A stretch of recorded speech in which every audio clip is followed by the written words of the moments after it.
पूछें, दिल खून के आंसू रो रहे हैं।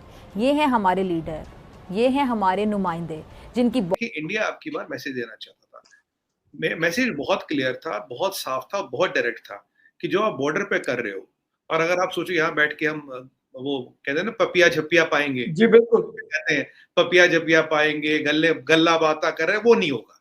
It can not be business as usual. देखिए बाकी सबसे बात हुई, सबसे बातचीत, कॉपरेशन, ये सब बातें हुई, बट आप तो एक तरफ से बॉर्डर पे टैंके लगा के बैठे हैं, बॉर्डर पे आप यूएवी लगा रहे हैं, बॉर्डर पे आप बफर जोन में आगे बढ़ रहे हैं, लाखों फौज डिप्लॉयड, और यहाँ कह रहे हो कि जी व्यापार करते हैं। ये हो नहीं सकता ना। या तो आप में शंघाई ताउन तंजीम का सरबराही इजलास हो रहा है, जिसमें पाकिस्तान की नुमाइंदगी वज़ीर आज़म शहबाज शरीफ साहब कर रहे हैं। आलिम रहनुमाओं के साथ उनकी मुलाकातों की जो तस्वीर आई हैं, फुटेजेस आई हैं, सच पूछें, दिल खून के आंसू रो रहे हैं।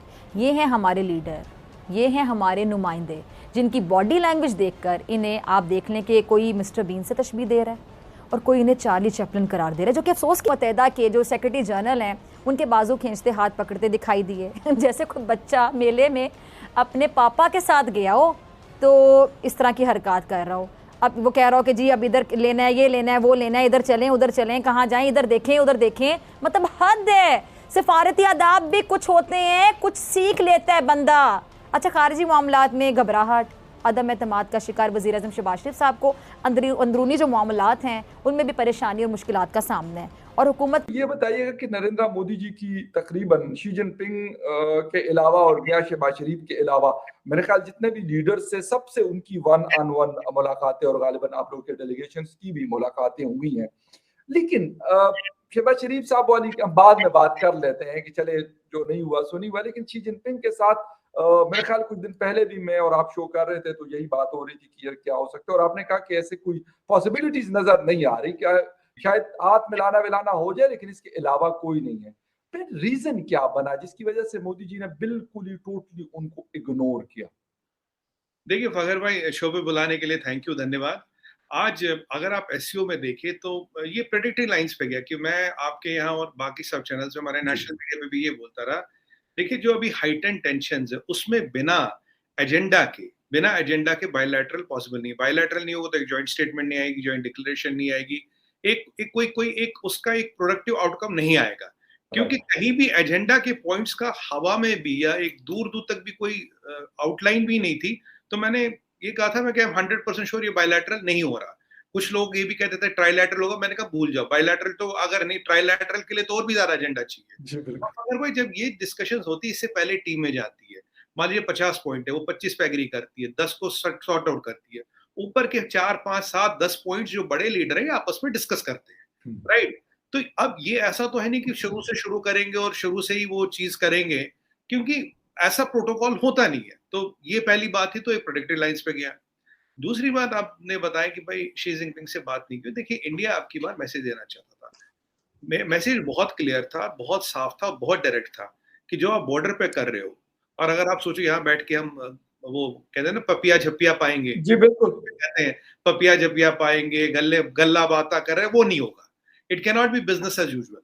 देखिए बाकी सबसे बात हुई, सबसे बातचीत, कॉपरेशन, ये सब बातें हुई, बट आप तो एक तरफ से बॉर्डर पे टैंके लगा के बैठे हैं, बॉर्डर पे आप यूएवी लगा रहे हैं, बॉर्डर पे आप बफर जोन में आगे बढ़ रहे हैं, लाखों फौज डिप्लॉयड, और यहाँ कह रहे हो कि जी व्यापार करते हैं।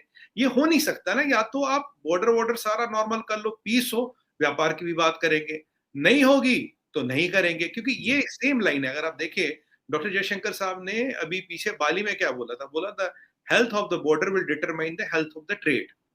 और ये वही कंटिन्यूएशन ऑफ पॉलिसी, और ये मैंने प्रेडिक्ट भी किया था आपके भी और भी चैनलों पे, ये बिल्कुल यही लाइन है, यही बिल्कुल लाइन चलेगी। अभी शी जिनपिंग देखिए फगर भाई, दो चीजें थी, 2 साल बाद वो निकल गए हैं चाइना से। एससीओ समिट में क्यों आए मैं बता रहा हूँ। अगर आप इसके थोड़ा पीछे जाए, आपको एक बहुत इंटरेस्टिंग चीज बताऊंगा आपको।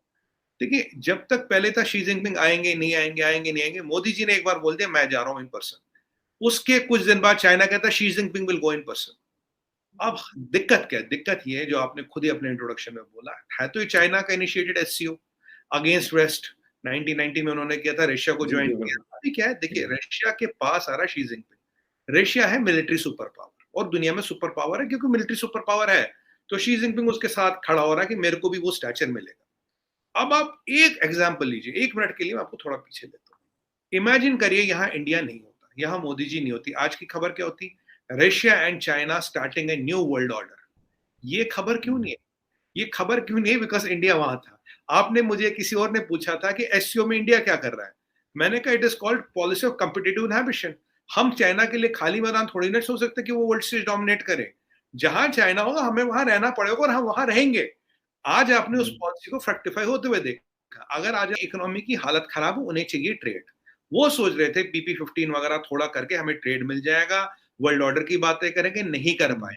अगर इंडिया वहां नहीं होता तो आज वर्ल्ड में दूसरी न्यूज होती। अब इंडिया ने एक बैलेंसिंग पावर का रोल अदा किया, अपने मफादात रखे, अपने इंटरेस्ट रखे, और चाइना के फोरम पे उनकी लिटरली उनके प्लेटफॉर्म पे ये अनाउंस किया कि चाइना को बताते हुए दिखाते हुए जी जिनपिंग से हाथ नहीं मिलाया, जानबूझ के नहीं लाया, फोटो नहीं खींचा, बोला we are making India as a manufacturing hub. ये मान